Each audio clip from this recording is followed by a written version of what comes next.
خبروں کے سلسلے کو آگے لے کے بڑھتے ہوئے بات کریں گے ہم تھانہ صدر تانلیاوالا کے علاقے جنیاوالا کے قریب ہونے والی ڈکیتی کی واردات کی، جس میں دوران ڈکیتی فائر لگنے سے تحصیل و ضلع ننکانہ صاحب پنڈی چیری کا رہائشی وسیم چیرا نامی نوجوان ٹانگ میں فائر لگنے سے زخمی۔ گڑھ پولیس نے تعاقب کرتے ہوئے ایک ملزمان کو گرفتار کر لیا۔ اس حوالے سے مزید رپورٹ کریں گے علی حسن صابری۔ جی صابری، آگاہ کیجیے گا۔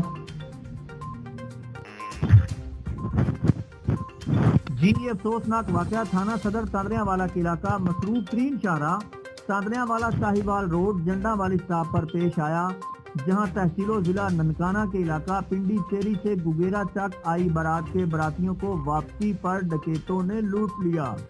نامعلوم موٹر سائیکل سوار مسلح ملزمان نے مین شاہراہ پر اسلحہ کے زور پر کیری ڈبہ کو روکا۔ کیری ڈبہ میں موجود افراد کی جیبیں صاف کرنے کے ساتھ ساتھ عورتوں سے طلائی زیور بھی چھین لیے۔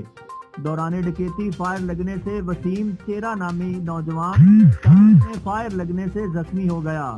زخمی نوجوان کو ریسکیو اہلکاروں نے طبی امداد کے لیے DHQ اسپتال فیصلہ منتقل کر دیا ہے۔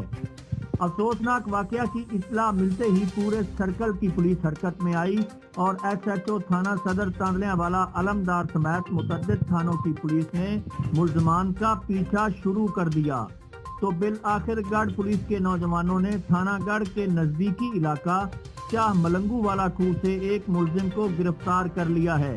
SHO گڑھ ملک ثناء اللہ کے مطابق اس کے ساتھی بھی بہت جلد پولیس کی گرفت میں ہوں گے۔ جی